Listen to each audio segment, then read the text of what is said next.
ካልተማርክ ድቁና አይሰጡም። ፈትነው ሙሉ ዕውቀት ሲኖር ነው። እና እኔ ቅስናም ስወስድ ድቁናም ስወስድ ሙሉ በሙሉ ትምህርቱን ተፈትኜ ነው በህጋዊ መንገድ። ሊጦኑን ትለዋለህ፣ በቃል መስተወቁን ትላለህ፣ ኪዳኑን ትላለህ የሶስቱንም ጊዜ እንደው 14ቱን ቅዳሴ እንቶ ግድ የለም እንደው በእውነት ሰራዊቶቹን ጠንቅቀ ትላለህ። 14ቱን ሰራዊቶች ትዝታው ሳሙኤል በመባል የሚታወቀው ግለሰብ የትዳሩንና የክህነቱን ቃል ኪዳን በማጉደል አስጸያፊ በሆነ የዝሙት ኃጢአት ወድቆ በመገኘቱ በሰራው ስህተት ከግንቦት 2009 ጀምሮ ከቤተ ክርስቲያናችን ተለይቶና ከአገልግሎት ታግዶ የኖረ መሆኑ ይታወቃል። ተወገዘ።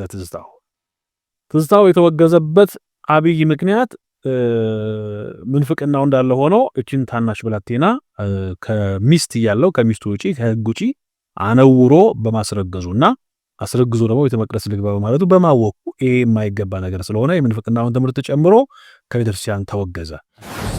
ትዝታው ሳሙኤል በስነ ምግባር ችግር ምክንያት ከዓመት በፊት ከቤተ ክርስቲያናችን በዝሙት ቅሌት የተባረረና አስጸያፊ ድርጊቱም በሳይንስ ወይም ዲኤንኤ እንዲሁም በአሜሪካ ፍርድ ቤት የተረጋገጠ መሆኑ አንተ ከቤተ ክርስቲያኗ የተባረርከው አመንዝረ ለስጋዊ ፈቃድ ተላልፈ ተሰተ ቀኑና እንድትገባ ወይም ንስሐ እንድትገባ የቀኑና ጊዜ ቢሰጠን አሻፈረኝ ብለህ ሄደ ወደ ስማቸውን የጠራች ተዘክራለች ማለት ነው ቤተክርስቲያን።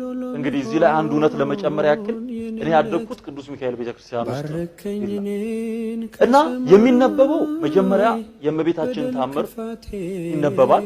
መልኮች ሁሉ ጊዜ የምነግራችሁ ይሄንን ትልቁ በሽታ ኢትዮጵያ ውስጥ ታምረ ማለት እኔ የምሰማው የአባቴን መንፈስ ነው እንጂ የሰዎችን ህሊና አይደለም። ይሄ ነው ከጌታ የሚወረስነው ነው። ከሐዋርያቱ የትኛው መጽሐፍ ቅዱስ ላይ ተሳድቦ ነፍሳትን የማረከ የትኛው መጽሐፍ ቅዱስ ላይ ተሳድቦ የክርስቶስን ወንጌል የሰበከ ማንም የለም። እንግዲህ እሱ አባታችን ብፁዕ አቡነ ዮሴፍ የተከበሩ አባታችን መላከ ብስራት ቆሞስ አሁን ዮናታን አክሊሉ የዛሬ 5 ዓመት እመቤታችን ቅድስት ድንግል ማርያምን አስመልክቶ ክርስቶስን አስመልክቶ ከስጋዋ ስጋ አልነሳም ብዬ ተናገርኩት ከነፍሷ ነፍስ አልነሳም ብዬ ተናገርኩት ስህተት ነው፣ ስለዚህ ይታረምልኝ። አሁን ከስጋዋ ስጋ ከነፍሷ ነፍስ ነስቷል። እንዲህ አይነት ትምህርት ነው ዛሬ ማስተምረው ብሎ ሲናገር አሜን ብለዋል። በዛ ያሉትን መሪዎቻቸውም አስተዳደሮቻቸው የመለኮት ሚራክል ነው በውስጧ ሀፕን ያደረገው እንጂ ከስጋዋ ስጋ ነስቶ ከደሙ እንደነመስተው የሚባል ታሪክ የለም። የዛሬ 5 ዓመት አካባቢ ዮሐንስ ወንጌልን ሳስተምር የተናገርኩትን አንድ ማስተካከል መፈልገው ሐሳብ አለ። ኢየሱስ ክርስቶስ ከማርያም ስጋ ነስቷል ወይስ አልነሳም የሚለው ሐሳብ ሲነሳ ኢየሱስ ከማርያም ስጋ ነስቷል። ግልጽ ነው። ኢየሱስ ከማርያም ስጋ ነስቷል። ያኔ ከማርያም ስጋ አልነሳም ብዬ የተናገርኩት ስህተት። ወጪ አካባቢ ከሚባሉ ዜማዎች አንዱን እላለሁኝ።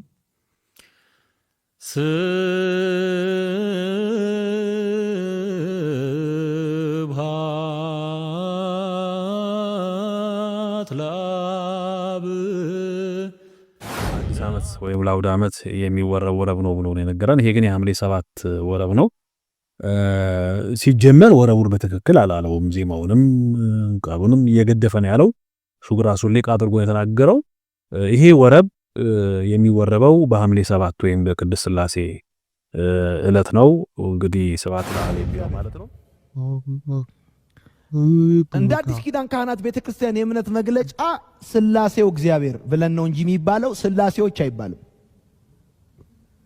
እግዚአብሔር አብ፣ እግዚአብሔር ወልድ፣ እግዚአብሔር መንፈስ ቅዱስ ሶስቱም በተናጠል ዘላለማዊ ናቸው።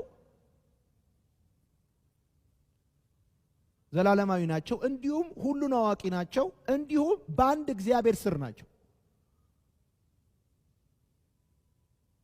በአንድ በእግዚአብሔር ራስ ጋድ ሄድ ስር ናቸው። እንግዲህ አንድነትና ሶስትነትን እያስተማረ ሥላሴው እግዚአብሔር ነው የሚባለው። የእውነት ያስቃል። በጣም ነው የሚያስቀው። ሥላሴው በእኛ ቤተክርስቲያን አስተምህሮ ስለ ሥላሴ አንድነትና ሶስትነት ስለ ቅድስት ሥላሴ ሲያስተምር ሥላሴው እግዚአብሔር ነው ይባላል። ሥላሴ እግዚአብሔር የጠያቂውም የተጠያቂውም ዓላማ ቤተክርስቲያኗን ማንቋሸሽ፣ ቤተክርስቲያን ተነስተን የፈለገውን ነገር ብንናገር የሚቆምላት አካል የለም። ከውስጥም ከውጪም በፈተና ላይ ነው ያለችው። ውስጥ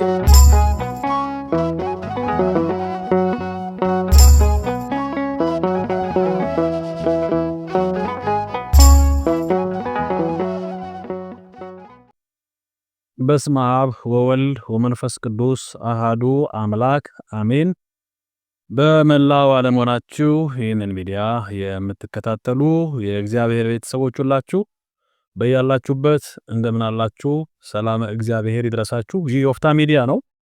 እንደተለመደው የወፍታ ሚዲያ በኢትዮጵያ ኦርቶዶክስ ተዋሕዶ ቤተክርስቲያን አስተምሮና ስርዓት መሰረት ዛሬም ወደ እናንተ ርዕሰ ጉዳይ ይዞላችሁ መጥቷል። ይሄን ርዕሰ ጉዳይ ነግራችኋለሁ። ከዛ አስቀድሞ ግን የወፍታ ሚዲያ ቤተሰብ ያልሆናችሁ ሰብስክራይብ በማድረግና የደውል ምልክቷን በመጫን ቤተሰብ እንድትሆኑ እጠይቃለሁ፣ ጋብዛለሁ። እናንተ ጣታችሁን ብቻ በመጠቀም የምታደርጓት ሰብስክሪፕሽን ለሚዲያው ከፍተኛ እገዛ ስለምትሰጥ ሚዲያውን በማገዝ በማበረታታት አገልግሎቱ ብዙ ሰዎች ጋር እንዲደርስ እንድታደርጉ እጠይቃለሁ። የሚዲያው ደግሞ ቤተሰብ የሆናችሁ እስከዛሬ ድረስ የሚተላለፉትን መልእክቶች የምትከታተሉ በዚህ ሚዲያ እምነታችሁ እንድታውቁ የሆናችሁ ደግሞ የሚዲያው ቤተሰቦቼ ላይክ በማድረግ ሼር በማድረግ የዩቲዩብ አልጎሪዝም ይህንን መልእክት ለብዙ ሰዎች እንዲያደርሰው እንድታደርጉ እጠይቃለሁ። እንግዲህ ዛሬ አንድ ርዕሰ ጉዳይ ይዤላችሁ መጥቻለሁ። ይህ ርዕሰ ጉዳይ ምንድነው? ከአፍታ ቆይታ በኋላ ስመለስ ነግራችኋለሁ። አብራችሁን ቆዩ።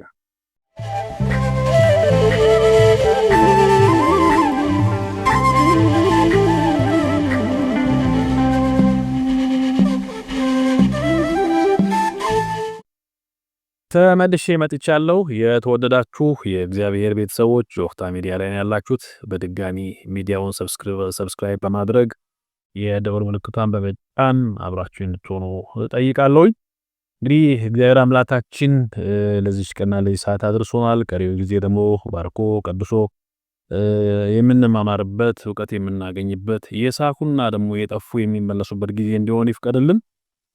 ዛሬ ይዤላችሁ የመጣሁት ሰሞኑን እንግዲህ በፕሮቴስታንት ቤተ እምነት ውስጥ ባሉ አንዳንድ ሰዎች የትዝታው ሳሙኤል በቀድሞ በኢትዮጵያ ኦርቶዶክስ ቤተክርስቲያን ውስጥ ያገለግል የነበረው የትዝታው ሳሙኤል በፓስተር ዮናታን የፖድካስት ነጥብና ከስርዓት ውጪ ከኢትዮጵያዊነት ወይም ከኢትዮጵያዊ ጨዋነት ውጪ ሃይማኖትን ባላከበረ መንገድ ያደረገውን የፖድካስት ቆይታ በማንሳት እንደወጣ ከፍተኛ ነገር እንደተፈጠረ በማስመሰል አንዳንድ ነገሮችን ሲናገሩ ስለሰማው በዛ ጉዳይ ላይ ጥቂት ነገር ማለት ወደድኩኝ።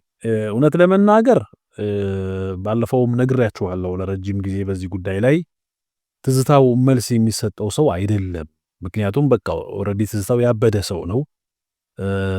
አውቆ ያበደ ሰው ደግሞ እንግዲህ እብደቱ የሚገታለት ራሱ እብደቱን ባቆመ ጊዜ ነው፣ እግዚአብሔር ረድቶት ማለት ነውና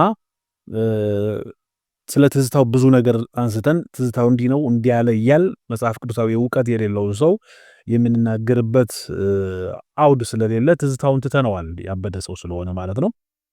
ግን አሁን እኔ እንደው አጠቃላይ የመጀመሪያ ጥቂት ነገሮችን እያነሳን እንድንነጋገር ፈለኩ። የመጀመሪያው በጥያቄና መልሱ መሰረት ብንሄድ ጥያቄና መልሱ የፖድካስት ጥያቄና መልሱ አውዱ ምንድነው ካል አውዱ የቤተ ፕሮቴስታንት ነው። አሁን ትዝታው እኮ ኦርቶዶክስ አይደለም። ኦልሬዲ ስንት ዓመት ሆኖታል ከትዝታው ከኢትዮጵያ ኦርቶዶክስ ተዋሕዶ ቤተክርስቲያን ከወጣ።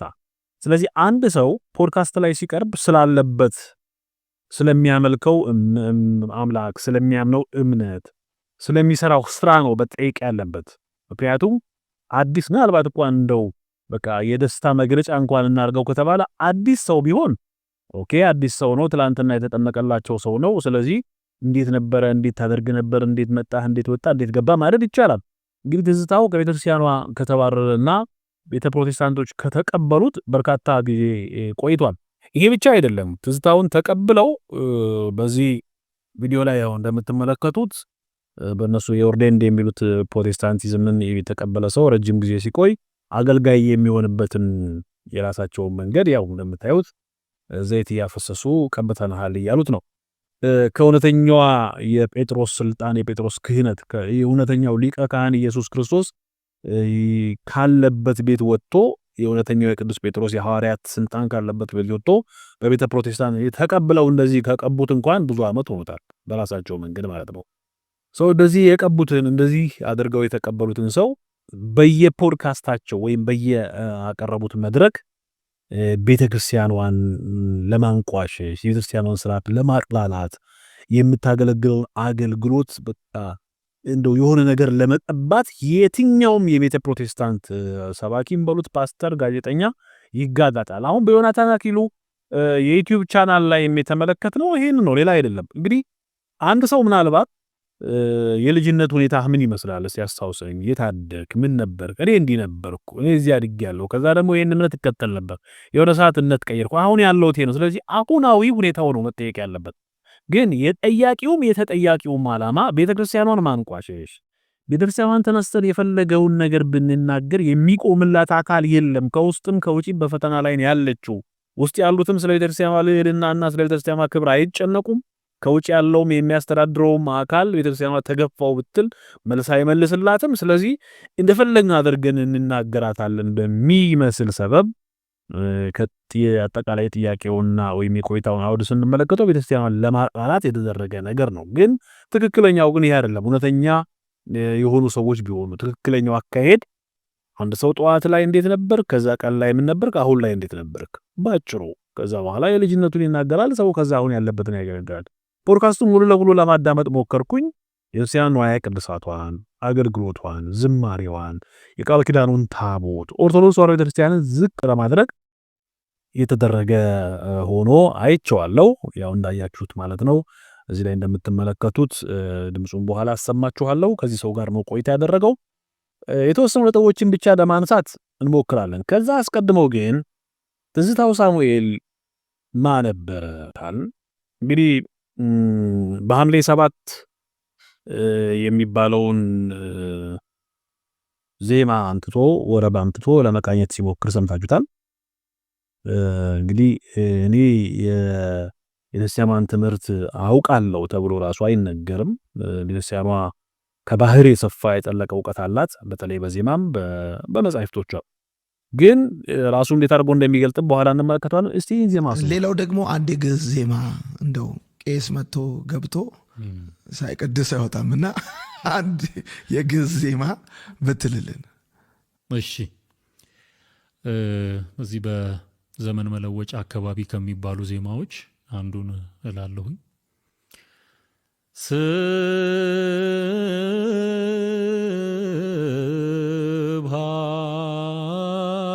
ስብሐት ለአብ ለአዜ ኩሉ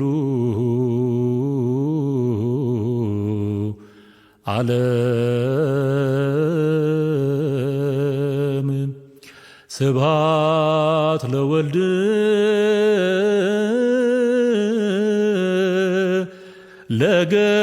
ለገባሬ ኩሉ ዓለም ስብሐት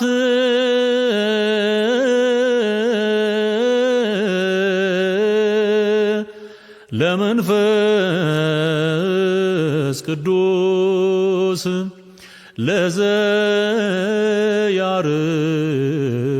ለዘያርው ክረምተ በበአም።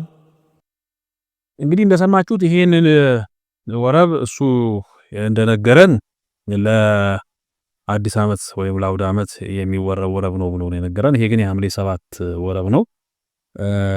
ሲጀመር ወረቡን በትክክል አላለውም። ዜማውንም ቃሉንም እየገደፈ ነው ያለው። እሱ ራሱን ሊቅ አድርጎ የተናገረው ይሄ ወረብ የሚወረበው በሐምሌ 7 ወይም በቅድስት ሥላሴ ዕለት ነው። እንግዲህ ስብሐት ለአብ የሚለው ማለት ነው። ወረቡን አንስቶ ለአውደ ዓመት ነው የሚለው። ለአውደ ዓመት አይደለም፣ ይሄ ለሐምሌ ሥላሴ የሚባል ወረብ ነው። ዜማውንም እንግዲህ የዜማ ልሂቃን በደንብ ይገባቸዋል። ይሄንን ዜማ አይደለም ቤተክርስቲያን የምትለው፣ ያው ተጠጋግቶ ለማለት ሸራርፎ ለማስገባት ለመሞክሯል። ዞሮ ዞሮ ይሄ የሚያሳየው ቅድም ካልኳችሁ አውዳ አንፃር ቤተክርስቲያኗን ለማጥላላት እንዲህ ነበርና አውቀናት ነበረ ወጣን ለማለት ነው። ግን በአንድም በሌላውም መንገድ ትዝታው ሳሙኤል የቤተክርስቲያኗን ዜማ፣ የድንግል ማርያምን ክብር፣ የቤተክርስቲያኗን መጻሕፍት፣ የቤተክርስቲያኗን የትምህርት ዘይቤና ዶግማዋን ቀኖናዋን በፕሮቴስታንት መድረክና አዳራሽ ላይ እየሰበከ ነው። በቢሊየም አይቀረው፣ በዮናታን ቸርች አይቀረው፣ ቤትም አይቀረው የቤተክርስቲያኗን ዜማ፣ የቅዱስ ያሬድን ዜማ፣ የቤተክርስቲያኗን ትምህርት፣ የቤተክርስቲያኗን ዝማሬ ነው እየሄዱ እያስተዋወቀልን ያለው። እሱ ናፍቆት ነው። እነሱ ግን ሳይወዱ በጉዳቸው የቤተክርስቲያንን ዝማሬ እየሰሙ ነው። ምናልባት ይሄ ሰምቶ ደግሞ የሚጠይቅ አካል ሊኖር ይችላል። ባያውቀውም ጠንቅቆ ግን በተወሰነ መንገድ ቢሆን ይሄድ እያደረገ ያየነው ነው። ትዝታው ሳሙኤል ቤተክርስቲያን ነበረ። በቤተክርስቲያን ውስጥ በዝማሬ ያገለግል ነበር። ዲያቆን የሚልም ስም ነበረው። ከዛ በኋላ ሊቀ መዘምራን ቀሲስ ትዝታው የሚል ማዕረግም አግኝቶ ነበር። አድሎትም ታቦት ማክበር ደረጃ ድረስ መንበሩ መዳበስ ደረጃም ድረስ ደርሶ ነበረ የሚለው ግን ነበረ ሆኖ ቀረ። አሁን ትዝታው ፕሮቴስታንት ነው። ቀደምት ኢትዮጵያውያን ፕሮቴስታንት እንኳን ማያደርጉትን ማናውቃቸው ነው። አሁንም ድረስ እጅግ ጨዋ የሆኑ ሃይማኖታቸውን አክብረው የሰው ሃይማኖት ጠብቀው የሚኖሩ ፕሮቴስታንቶች የማያደርጉትን ነገር ኦርቶዶክስ ነበርኩ የሚለው ግለሰብ በጋጠ ወጥ መንገድ እየተገለጠ አይተነዋል። ነበረ ፕሮቴስታንት፣ ኦርቶዶክስ ነበረ፣ ፕሮቴስታንት ሆነ። በፊትም ኦርቶዶክስ እያለም የቅሰታ የክህደት ስራዎችን ይሰራ ነበር። ግን ኦርቶዶክስ ተዋሕዶ ቤተክርስቲያን እያለ ትንሽ ጸጋ ነበረው። መልኩ ራሱ ይለይ ነበረ። አንደበቱ የተገራ ነበረ። ንግግሩ የተገራ ነበረ። እስቲ እነዚህን ኦርቶዶክስ ተዋሕዶ ቤተክርስቲያን እያለና ከወጣ በኋላ ያሉትን በንጽጽር እንመልከታለን። በየቀኑ ከፋፍላ ስማቸውን እየጠራች ተዘክራለች ማለት ነው ቤተክርስቲያን። እንግዲህ እዚህ ላይ አንድ እውነት ለመጨመር ያክል እኔ ያደግኩት ቅዱስ ሚካኤል ቤተክርስቲያን ውስጥ እና የሚነበበው መጀመሪያ የእመቤታችን ታምር ይነበባል። መልኮች ከቱ በኋላ ከዛ የተከበሩ አባታችን ብፁዕ አቡነ ዮሴፍ፣ የተከበሩ አባታችን መላከ ብስራት ቆሞስ አባ ወልደ ኢየሱስ፣ ማርያምን ማምለክ ጣዖት አምላኪነት ነው። ገብርኤልን መላእክትን ማምለክ ጣዖት አምላኪነት ነው። መርቆሪዎስን ማምለክ ጣዖት አምላኪነት ነው። ክብር ለእግዚአብሔር ይሁን። ሃሌሉያ። ተራራ ግድግዳ የሆነ ለህዝባችን መዳን ወንጌል እንዳይሰማ ያደረገው ሁሉ ጊዜ የምነግራችሁ ይሄንን ትልቁ በሽታ ኢትዮጵያ ውስጥ ታምረ ማርያም ነው። በሱቲ ተጠቅልሎ ይሳለሙታል፣ ይስሙታል፣ ይተሻሹታል። እንግዲህ እንደተመለከታችሁት ነው። ይህ ሰው በኦርቶዶክስ ተዋሕዶ ቤተክርስቲያን እያለ የነበረውን መልክ፣ ጸጋ፣ የደም ግባቱን፣ የንግግሩን ለዛ ተመልክታችኋል። ከዛ ደግሞ ከካደ በኋላ ያለውን ሰምታችኋል፣ አይታችኋል። እንግዲህ ፀሐይ የሞቀው ነገር ነው። ከዛ ቀጥሎ ፕሮቴስታንቲዝምን በውስጥ ሆኖ ሲያቀነቅን ልክ እንዳልሆነ የሰንበት ትምህርት ቤት ማደራጃ መምሪያ ማህበረ ቅዱሳን እንዲሁም ደግሞ የሰንበት ትምህርት ቤት ወጣቶች በጋራ ሆኖ አካሄዳቸው ትክክል ስላልሆነ እሱ በጋሻው መሰሎቹ መናፍቅ የሚሸት ዝማሬ አስተምህሮች ስለነበሯቸው በተቃውሞ ልክ እንዳልሆኑ ተነግሮ ብዙ ጊዜ ውግዘት ደርሶባቸዋል። በግለሰብ ደረጃም በሰንበት ቤትም ደረጃ ልክ አይደሉም የሚል ማለት ነው። እነሱ መጀመሪያም ውስጡ ላይ ጥንስስ ስለነበራቸው ማለት ነው። ከዚያ በኋላ እድል ቀናው ወደ አሜሪካ ሄደ። በዴንቨር ኮሎራዶ ዳግማዊት ግሸን ቅድስት ማርያም ቤተክርስቲያን ተጠለለ። እዛም በአገልግሎት ውስጥ እስከ ቅስና ማዕረግ ደርሶ ሲያገለግል ቆየ። ከዛ በኋላ ዴንቨር ማርያም ውስጥ እያገለገለ ያለ ስጋዊ ፈቃዱ በልጦበት ወይም ደግሞ ለስጋዊ ፈቃዱ አድሮ እጅግ ታናሽ የሆነች ብላቴናን ሲያነውር ተገኝቶ በብፁዕ አባታችን በብፁዕ አቡነ ናትናኤል አማካኝነት ግንቦት 2009 ዓ.ም ላይ በቅድስት ቤተክርስቲያን ውስጥ እንዳያገለግል መቅደስ እንዳይገባ ስርዓቷን ስላፋለሰ ዶግማዋን ቀኖናዋን ስለጣሰ በትምህርቱ ምንፍቅና የሚሸት ስራ ስለሰራ በግብሩ ደግሞ ህፃናትን ስላስነወረ ማስነወር ብቻ አይደለም አንዲትን ህፃን ስላስረገዘ ይሄ ደግሞ በትዳር የተወሰነ ክህነት ያለው ተብሎ ክህነት የተሰጠው ሰው በግል የሚሰራቸው ወይም ደግሞ በግል ከሚያደርጋቸው ነገሮች ጀምሮ እስከ ፐርሰናል የራሱን ህይወት በቤተክርስቲያኗ ስርዓት ውስጥ መምራት ያለበት መጠበቅ ያለበት ሆኖ ሳለ እሱ ግን በግሉ የምንፍቅና ትምህርትን በማስተማር በስጋው ደግሞ ታናሽ የሆነችን ልጅን በማነወርና በማስረገዝ በአሜሪካን መንግስት በጤና እዛ ባለው የጤና ጥበቃ ሚኒስቴር በተደረገ ምርመራ በዲኤንኤ የሱ ልጅ እንደሆነ ተረጋግጦ ልጅቷን አነውሮ ከዛ በኋላ አስረግዞ ካህን ነኝ ማለት ስለማይቻል ብፁዕ አቡነ ናትናኤል ይሄ ዶግማዋ ስለማይፈቅድ ቀኖናዋ ስለማይፈቅድ የቤተክርስቲያን 2009 ዓ.ም ላይ በቃ ይሄ የሰራው ስራ ትክክል አይደለም በሚል በመታዩት ደብዳቤ እንግዲህ ደብዳቤውን አነብላችኋለሁ በድምጽ ተሰማላችሁ። በድምጽ ስሙት። የኢትዮጵያ ኦርቶዶክስ ተዋሕዶ ቅድስት ማርያም ቤተክርስቲያን በስመ አብ ወወልድ ወመንፈስ ቅዱስ አሐዱ አምላክ አሜን። እስከ መጨረሻው የሚጸና እርሱ ይድናል። የማቴዎስ ወንጌል ምዕራፍ 24 ቁጥር 13። በመላው ዓለም ለምትገኙ የኢትዮጵያ ኦርቶዶክስ ተዋሕዶ ቤተክርስቲያናትና ለሚመለከተው ሁሉ ትዝታው ሳሙኤል በመባል የሚታወቀው ግለሰብ የትዳሩንና የክህነቱን ቃል ኪዳን በማጉደል አስጸያፊ በሆነ የዝሙት ኃጢአት ወድቆ በመገኘቱ በሰራው ስህተት ከግንቦት 2009 ጀምሮ ከቤተ ክርስቲያናችን ተለይቶና ከአገልግሎት ታግዶ የኖረ መሆኑ ይታወቃል። ይሁን እንጂ የጌታችንን የመድኃኒታችንን የኢየሱስ ክርስቶስን በዓለ ትንሣኤ በምናከብርበት በዚህ ሰሞን በድርጊቱ ተጸጽቶ ንስሐ ከመግባት ይልቅ የተሳሳተና የኢትዮጵያ ኦርቶዶክስ ተዋሕዶ ቤተክርስቲያንን የማይወክል የኑፋቄ ትምህርት በማስተላለፍ ላይ ይገኛል። በተለይ ለመዳናችን ምክንያት በሆነችው በድንግል ማርያም ላይ የሰነዘረው ድፍረት የተሞላ የስህተትና የክህደት ትምህርት በጭራሽ ከኦርቶዶክስ ተዋሕዶ ቤተክርስቲያን አስተምህሮ ውጪ ከመሆኑም በላይ ክርስቲያናዊ የሆነ ድፍረት ነው።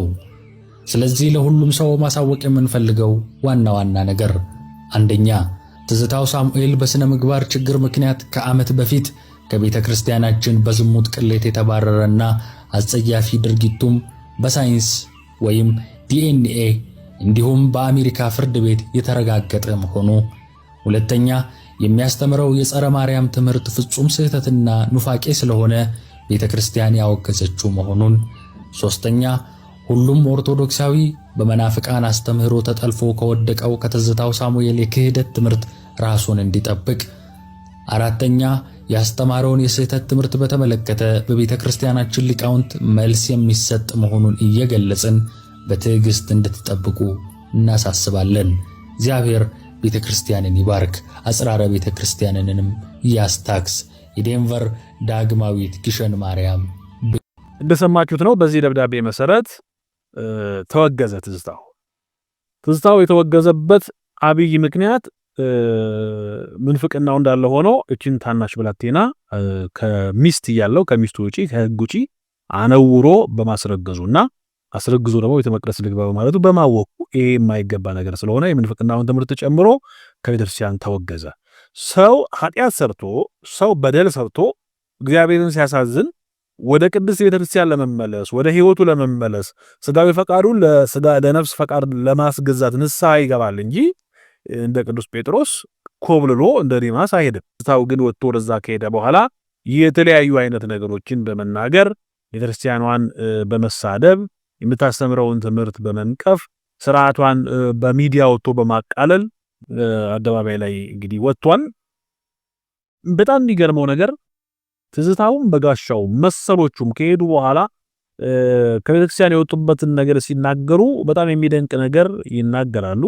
በተለይ ትዝታውና በጋሻው እንግዲህ አንድ ላይም ነው የኖሩት። ተመሳሳይ ነገር ነው የተናገሩት። ማንንም አልሰበከልንም ክርስቶስን አይተነው ነው ይላሉ። በጋሻው ከዚህ በፊት እንዲህ ብሎ ነበር። ቀጥሎ ትዝታውን ተመልከቱት። የወርቅ ዙፋን ላይ ተቀምጦ አይደለም የጠራኝ፣ የሆነ የጦር ጀነራል መስሎ አይደለም የጠራኝ። መስቀል ላይ እንደ ቆሰለ ምንድነው የሰቀሉት? ይሄ በስዕል የተገለጠልን ውሸት ነው፣ ውሸት ነው፣ ውሸት ነው። ምንድነው የሰቀሉት እላለሁ።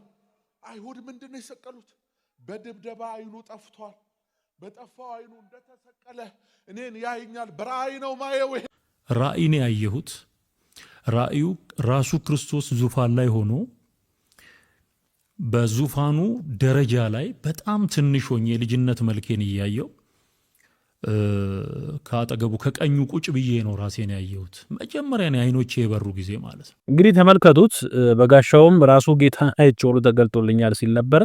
ትዝታውም ራሱ ጌታን አይቼው ተገልጦ በአንደውም እሱ የሚለው ብዙ ነው። በ7 ዓመት የራእይ አይቼ ነበረ፣ ከዛ በ13 ዓመት የራእይ አይቼ ነበር። አሁን ደግሞ በ2009 እንግዲህ ይሄን ራእይ ተመልክቷል ማለት ነው።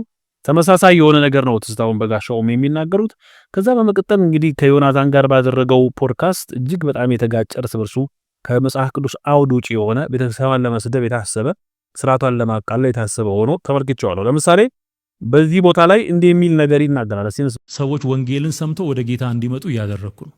ስለዚህ ለገባኝ እውነትና ለተጠራው ጥሪ ምላሽ ሰጥቼ እየሰራው ነው እንጂ ያለሁት እያጠፋው አይደለም። የእግዚአብሔር መንፈስ እንድናገር የሚፈልገው በማፍረጥረጥና በማፍረስ ነው። እኔ የምሰማው የአባቴን መንፈስ ነው እንጂ የሰዎችን ሕሊና አይደለም። ይሄ ነው ከጌታም የወረስነው ነው። ከሐዋርያቱ የተማረው ስርዓት ከሰማይ የተማረ እንደሆነ መጽሐፍ ቅዱሳዊ እንደሆነ ይናገራል። ግን የትኛውም መጽሐፍ ቅዱስ ላይ ተሳድቦ ነፍሳትን የማረከ የትኛውም መጽሐፍ ቅዱስ ላይ ተሳድቦ የክርስቶስን ወንጌል የሰበከ ማንም የለም። እንግዲህ እሱ እንደሚናገረው ከሆነ ከሰማይ የመጣ ትእዛዝ ነው፣ ምንም ማድረግ አይቻልም፣ እናገራለሁ፣ የምናገረው ደግሞ ከሰማይ የመጣ ትእዛዝ ነው እያለ ነው ያለው። ከሰማይ የመጣ ትእዛዝ ተሳደብ አይልም። ከሰማይ የመጣ ትእዛዝ አንቋሽ አንጓጥ አይልም። ከሰማይ የመጣ ትእዛዝ አትህቶ ርዝም ነው የሚያስተምረው። ከሰማይ ትእዛዛትን የተቀበሉ እና ሐዋርያው ቅዱስ ጳውሎስ ቀኑን ሙሉ ስላንተ እንወገራለን ያሉ ሐዋርያት ናቸው። እነ ቅዱስ እስጢፋኖስ ከሰማይ ያለውን ስርዓት የተቀበሉ በሐዋርያት ሥራ ምዕራፍ 7 ላይ እንደምናገኘው ስለ ክርስቶስ በድንጋይ ሲወገሩ ሰማያት ተከፍተው ያዩ እውነቱን የመሰከሩ ናቸው እንጂ ሌላውን የተሳደቡ አይደሉም። ቆዳቸው የተገፈፈ በእሳት የተቃጠሉ ቅዱሳን ጻድቃን ሰማዕታት በመጽሐፍ ቅዱስ ላይ የተገለጡ እንደው ሌላውን እንኳን አንተ ስለማትቀበል ነው ብለው ትዝታው እና መሰልህ ሌላውን እንኳን ገድላቱን ድርሳናቱን ብንተው እንኳን በመጽሐፍ ቅዱስ ላይ ሐዋርያው ቅዱስ ጳውሎስ ስለነማን ልንገራችሁ ብሎ እንደተናገረ እነዚያ ሁሉ ቅዱሳን ስለ ጌታ ፍቅር፣ ስለ ክርስቶስ ፍቅር፣ ስለ ወንጌል ሲደበደቡ ቆዳቸው ሲገፈፍ በእሳት ሲቃጠል የሚያደርጉትን አያውቁምና ይቅር በሏቸው አሉ እንጂ እንዳንተ ወጥተው አላንጓጠጡም፣ አልተሳደቡም። ምክንያቱም አንተ ከሰማይ የተቀዳ ስርዓት ነው፣ ሰማያዊ መልእክት ነው። ስለዚህ ምንም ማድረግ አይቻልም ማለት ይሄ ነው ሰማያዊ ስርዓት። ተመልከቱት። አርሴማ ወረርሽኝ፣ የምድራችን ወረርሽኝ በቃ ከስም ጀምሮ ምድራችንን የተቆጣጠረ ስፒሪት የአርሴማ መንፈስ በቃ ማስወገድ። እንግዲህ እንደሰማነው ትሳደባለህ፣ ታንጓጥጣለህ፣ ትስቃለህ፣ ታላግጣለህ። እንዲህ አይነት ስብከት ነው ያለው በመላእክት ዘንድ፣ በቅዱሳን ዘንድ፣ በሐዋርያት ዘንድ። እንዳንተ እንደዚህ እያላገጡ እያሾፉ እንዲህ ያረጉ እየተሳደቡ ነው ወንጌልን የሰበኩት ሐዋርያቱ ከክርስቶስ እግር የተከተሉት። ከዛ በኋላ ከሐዋርያት የተማሩት ደቀ መዛሙርት እንዳንተ እንደዚህ እያላገጡ እየተሳደቡ ሌላውን እያንቋሸሹ ሌላውን ዝቅ እያደረጉ ነው። ክርስትና እንዲህ አይደለም። ክርስትና ጠላትህን ውደድ ነው። ክርስትና ለጠላትህ ጸልይ ነው፣ መርቅ ነው ለሚረግም የሚለው። እንደው አሁን እንደ ጠላት እንኳን አድርገው ኦርቶዶክስ ክርስቲያን ብታስብ ያለችበት እምነት ትክክል አይደለም ብለህ ብታምን አንተ አሁን ትላንትና የመጣ ግልገል ሆነ ግን ወንጌል እየሰበክ ነው። ስለዚህ እየሰበክ እንኳን ነው ካል ምንድነው ያው ያንተ መንገድ ከየት የመጣ ነው? ከሰማይ ስለመምጣቱ ምንድነው ማረጋገጫ? ሐዋርያቱ የሰበኩት መንገድ ሌላ፣ አንተ የምትሰብከው መንገድ ሌላ። ስለዚህ ይሄን ተከትለ በእውነት እጅግ በጣም በጣም በጣም እኔ የምሰማው የእግዚአብሔር መንፈስ ነው ምናምን ትላለህ። የእግዚአብሔር መንፈስ ተሳዳቢ አይደለምና ይሄንን በመሳደብ ታቦቱን በመሳደብ ንዋየ ቅዱሳቱን በማንቋሸሽ አንተ አሁን ለምሳሌ የሐዋርያው የቅዱስ ጳውሎስን መልእክት ነው የምከተለው፣ ሐዋርያትን ነው የምከተለው። ዮሐንስ በመልእክቱ እንዲህ ብሎ ተናግሯል፣ ገስጹ ይላል። ስም እየጠራ ዮሐንስ ገስጿል ብለሃል። እሺ ስም እየጠራ ገስጿል እንበል። ቅዱስ ዮሐንስ በመልእክቱ ላይ ስም እየጠራ የገስጸው ሰው አካላዊ ቁመናው ምንድነው? ሐዋርያው ቅዱስ ጳውሎስ ታቦትን ሲሳደብ ሰምታል? ሐዋርያው ቅዱስ ጳውሎስ ቅዱሳንን ሲሳደብ ሰምታል? ሐዋርያው ቅዱስ ጳውሎስ ሌላውን ነገር ሲያደርግ ሰምታል? ያመነበትን እምነት ይከተላል፣ ስለ ወንጌል ይናገራል። ከዛ በኋላስ ሰዎች ንስሐ እንዲገቡ የንስሐ መንገድን ያመለክታል። ከዚህ ውጪ ግን ማንንም ሐዋርያው ቅዱስ ጳውሎስ ሲሰድብ አልሰማንም፣ መጽሐፍ ቅዱስ ላይም የለም። አንተ ግን በዚህ መንገድ ትናገራለህ። ይሄን ብቻ አይደለም። እስቲ ስለ ቃል ኪዳኑ ታቦት የሚናገረውን ነገር እስቲ እንስማው። የሰየሙት እነሱ ስለሆነ ታቦት ብለው የሚጠሩት በሚለው ነው መገልጸው። ግን እኔም በዛ በነበርኩ ጊዜ ታቦት እያልኩ ነበር ምጠራው። እኔም ራሴ እዛ በነበርኩ ጊዜ ታቦት ነው ብለው እና 4 ማዕዘን ጣውላ ነው። እዛ ጣውላ ላይ ምናልባት ከግራር ወይም ከቀረሮ እንጨት ነው የሚዘጋጀው እና እሱ ላይ ተመልከቱ። እንግዲህ እኔ የምከተለው ሐዋርያትን ነው አለ ትዝታው። ሐዋርያት ግን የእግዚአብሔርን ታቦት ጣዖት ብለው አልተሳደቡም። ቅዱስ ዮሐንስ በራእይ ዮሐንስ መልእክቱ ላይ ምዕራፍ 11 ቁጥር 19 ላይ ስለ ቃል ኪዳኑ ታቦት ተናግሯል። የቃል ኪዳኑ ታቦትን ሲያንቋሽሹ አልታዩም ሐዋርያቱ። ተመልከት። አንተ ግን እጅግ በሚሰቀጥጥ መልኩ አንተ ማትቀበለውን አንተ ያለህበት የቤተ ፕሮቴስታንት እምነት የማይቀበለውን ነገር ግን ቤተክርስቲያናችን አክብራ ስርዓት አድርጋ ይዛ የምትመራበትንና የምታምነውን እምነት ደፍረህ በእንዲህ አይነት መንገድ ትሳደባለህ። የትኛውም መጽሐፍ ቅዱስ ላይ አንተ በምትሄደው መንገድ አልተጻፈም። ይሄ የሚያሳየው ምንድነው ካል ከነበርክበት ልዕልና ወድቀህ መዝቀጥህ። ህሊና እውነቱን ያውቀዋል። ነገር ግን ስጋዊ ፈቃድህ ገፍቶ ወደ ራስህ ወደ ፍላጎትህ አስጠግተዋል።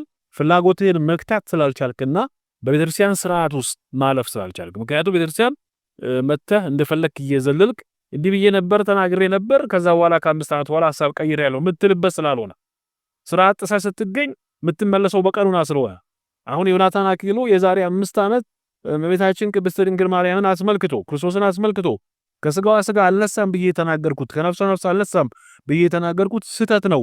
ስለዚህ ይታረምልኝ። አሁን ከስጋዋ ስጋ ከነፍሷ ነፍስ ነስቷል። እንዲህ አይነት ትምህርት ነው ዛሬ ማስተምረው ብሎ ሲናገር አሜን ብለዋል። በዛ ያሉትን መሪዎቻቸውም አስተዳደሮቻቸው ከዛ በፊትም ሲክድም አሜን ብለውታል። ከዛ በኋላ አስተካክያለሁ ሲልም አሜን ብለውታል።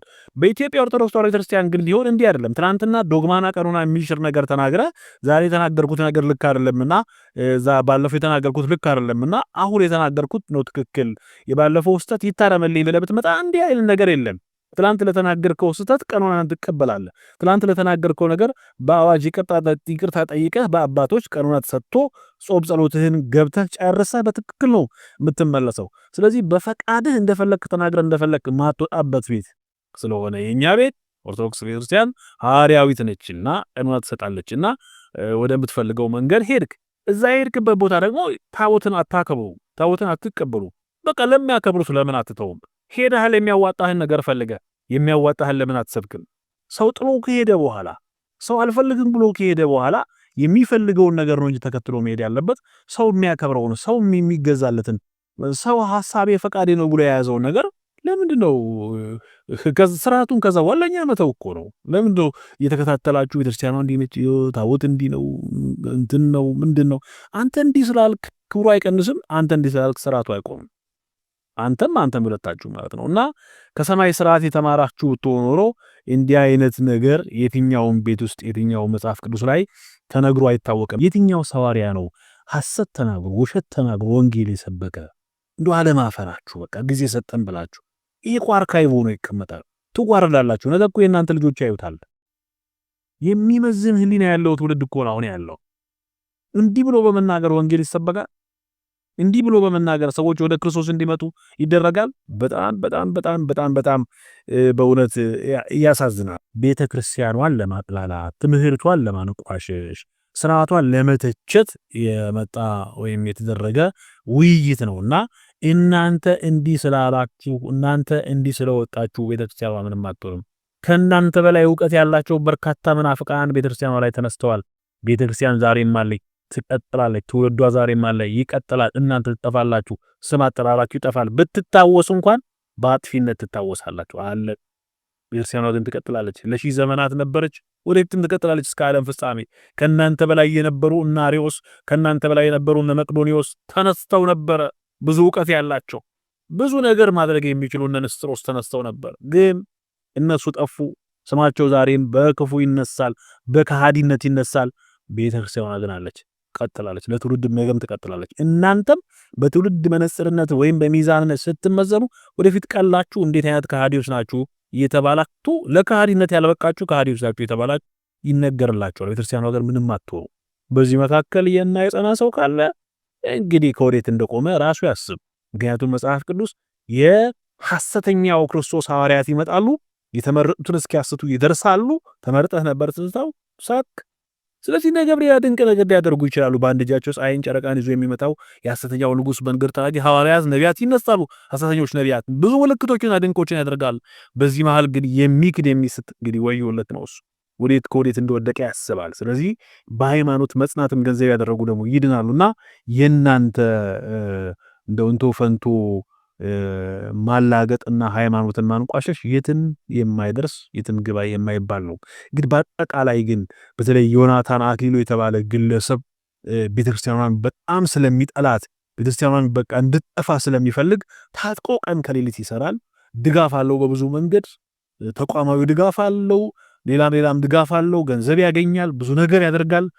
የሃይማኖት ክህደት ያለበት ሰው ነው። እግዚአብሔርን እንኳን አስተካክሎ ማያውቅ ሰው በእኛ ቤተክርስቲያን እምነት አለ ስለ ምስጢረ ሥላሴ ሲያስተምር ስሙት።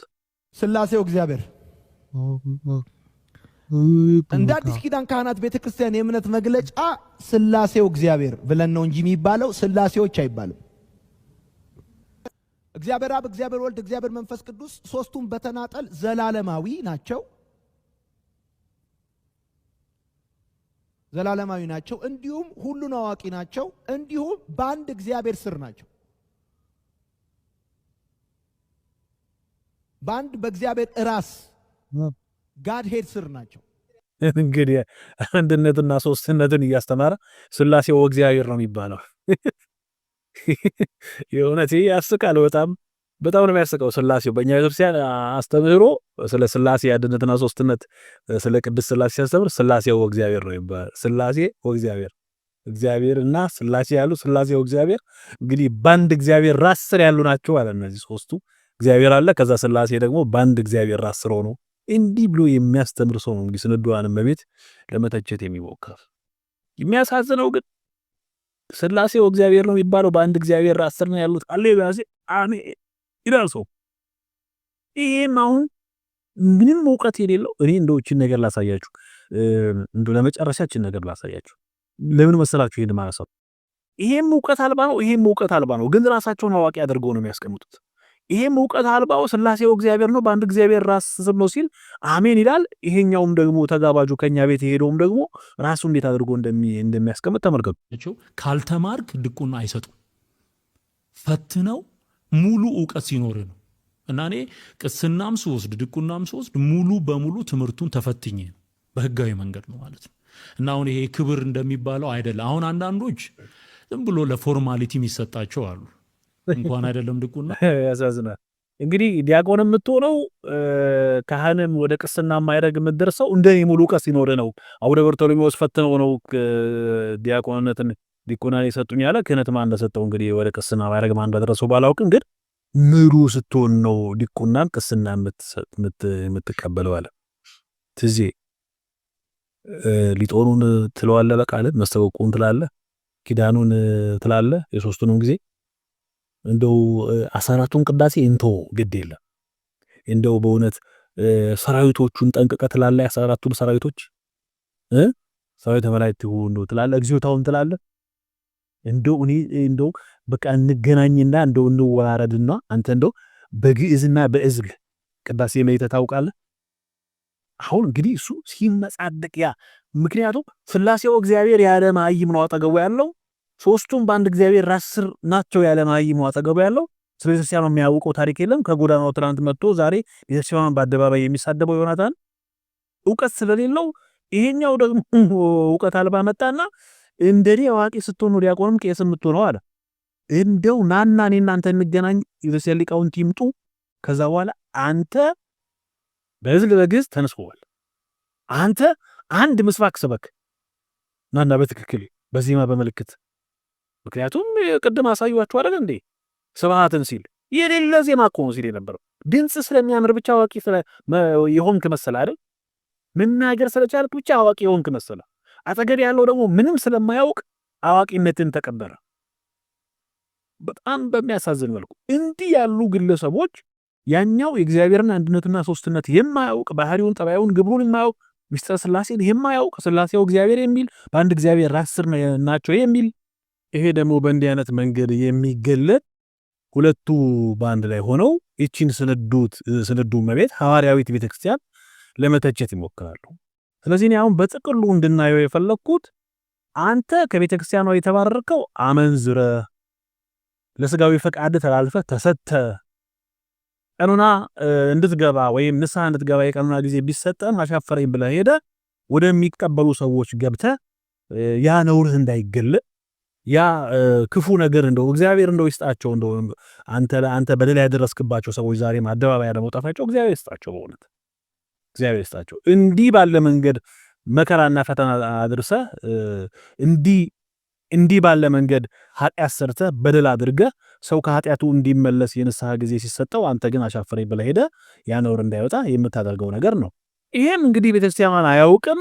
ዘሮቼ ኦርቶዶክሶች ናቸው በዚህ መጥቶ በዚህ ገብቶ ይላል።